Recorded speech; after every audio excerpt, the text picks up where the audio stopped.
the practice of awarding scholarship to attract students and keep them in school is not good customs, or has it received some kind of social and practical confirmation except in some private institution as in Arellano University. Welcome to the Law Key podcast, where you can listen and review case digests and get practical tips on how to survive law school in the Philippines.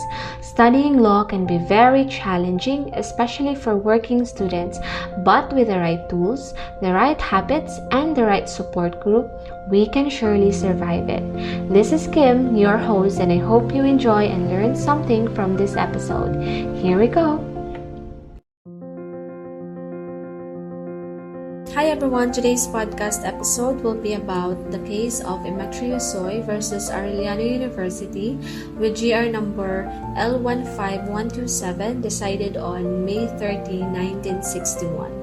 And this case will be focusing more on the subject of persons and family relation, particularly on Article 6 of the Civil Code, which states that rights may be waived unless the waiver is contrary to law, public order, public policy, morals, or good customs, or prejudicial to a third person with a right recognized by law.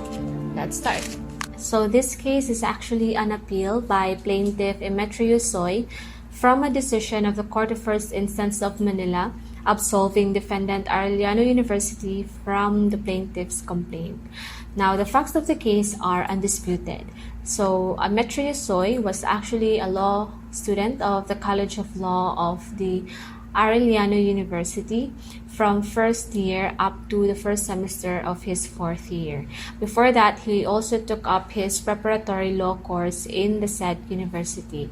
Now, take note that during all the school years in which plaintiff was studying law in the Arellano University, his uncle, the brother of his mother, Francisco R. Capistrano, was actually the Dean of the College of Law and Legal Counsel of the Arellano University. Now, when his uncle, Dean Francisco R. Capistrano, severed his connection with the defendant, plaintiff also left the defendant's law college and enrolled for the last semester of his fourth year in the College of Law of the Abad Santos University, where his uncle also accepted the deanship and chancellorship. Now, plaintiff, during all the time that he was studying law in the defendant university, was actually awarded a scholarship grant, wherein his semestral tuition fees were returned to him after the ends of the semester. In total, his scholarship grant was 1,033.87 pesos. Now, after he graduated law from the Abad Santos University and applied to take the bar examination, he tried to get a copy of his transcript of records in the Arellano University, but he was refused until he pays back the scholarship grant amount of 1,033. Now, because he won't be able to take up the bar examination, plaintiff paid the said amount to Arellano University under protest. Now, before Soy was awarded the scholarship grant by the Arellano University, he was actually made to sign a waiver which states that, in consideration of the scholarship granted to me by the university, I hereby waive my right to transfer to another school without having refunded to the university the equivalent of my scholarship grant. Furthermore, on August 16, 1949, the Director of Private Schools issued Memorandum number 38, series of 1949, with the subject of scholarship addressed to all heads of private schools, colleges, and universities.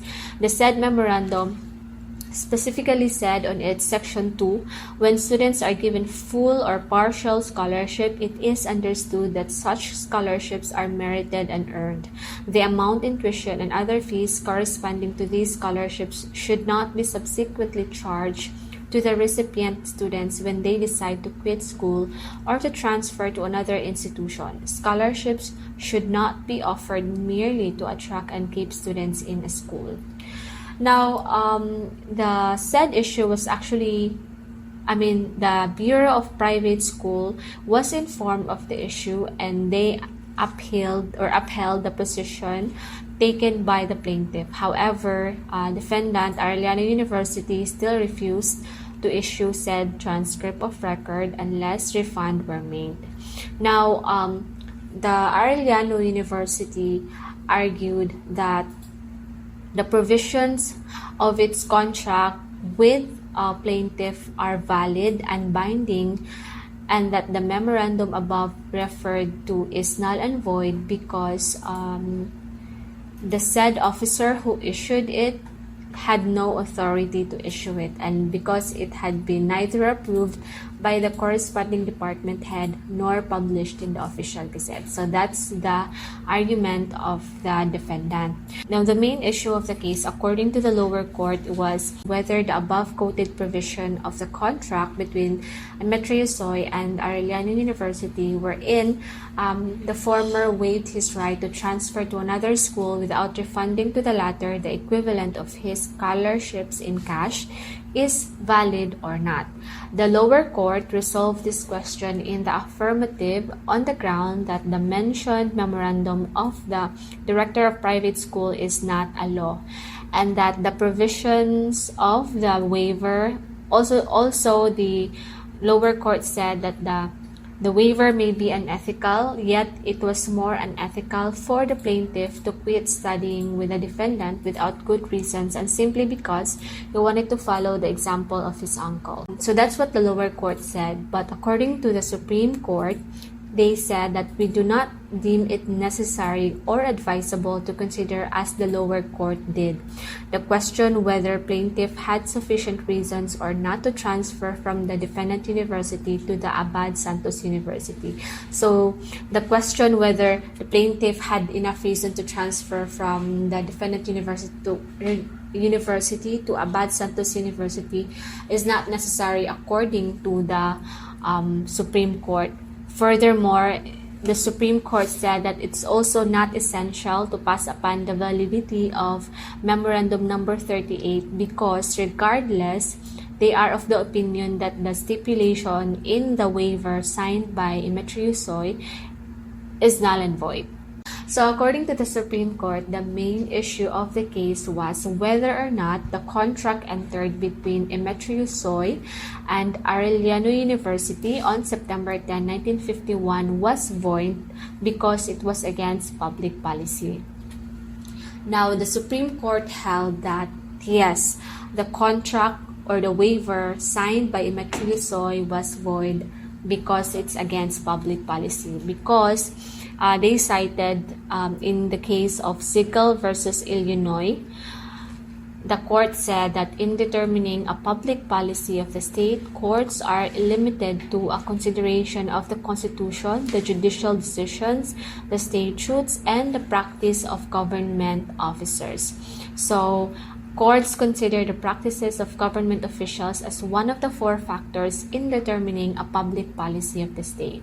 And it has been consistently held in America that under principles relating to the doctrine of public policy, courts of justice will not recognize or uphold a transaction which its object, operation, or tendency is calculated to be prejudicial to the public welfare, sound morality, or to civic honesty. They also said that if Arellano University clearly understood the real essence of scholarship and the motives of which prompted this office to issue Memorandum number 38, it should have not entered into a contract of favor with Soy on September 10, 1951, which is a direct violation of our memorandum and an open challenge to the authority of the Director of Private Officials because the contract was repugnant to sound morality and civic honesty.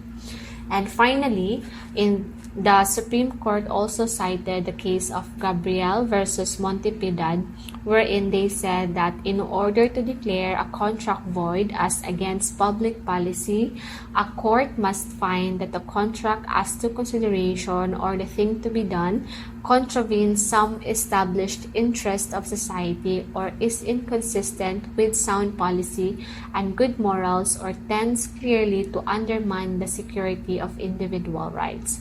So the policy enunciated on Memorandum number 38, series of 1949, is a sound policy, wherein it says that scholarships are awarded in recognition of merit, not to keep outstanding students in school to bolster its prestige. Now, in the understanding, according to the Supreme Court, in the understanding of the Arellano University, scholarship awards is a business scheme designed to increase the business potential of an education institution. Thus, the said is not only inconsistent with the sound policy but also good morals.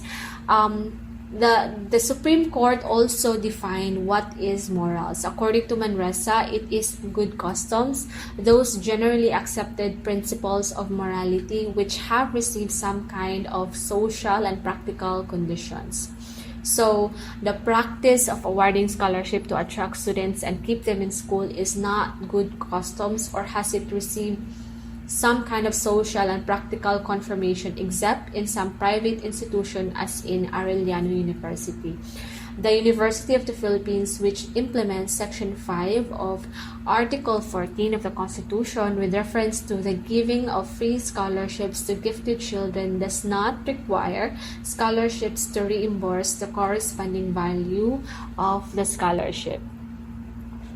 So they reiterated that scholarships are granted not to attract and to keep brilliant students in school for their propaganda, but to reward merit or help gifted students in whom society has an established interest or a first lien. So the decision was to reverse the decision of the Court of First Instance, which prompted defendant to pay the plaintiff the sum of 1,033 with legal rate from September 1, 1954. So in summary, the Supreme Court held that the contract entered between Arellano University and Metro Yusoy was void because it was against public policy. Now, the court said that the Court of Justice does not recognize or will not recognize or uphold a contract which its object or operation is calculated to be prejudicial to the public welfare or to sound morality or civic honesty. And also, the contract was actually against sound policy and good customs. Those good customs are generally accepted principles of morality which have received some kind of social and practical confirmation. So it was also stated that even the University of the Philippines was giving free scholarship to gifted children and does not require scholars to reimburse the corresponding value of the scholarship. So what the Arellano University was doing is inconsistent and against the good customs which have received social and practical confirmation from the society. So that is the ruling of the case according to the Supreme Court. That's it for today's episode, guys. By the way, if you want to get a copy of the full text of the case, highlighting the important details I mentioned earlier, you may want to check this podcast description for the link. Thank you for listening and talk to you next time. Bye!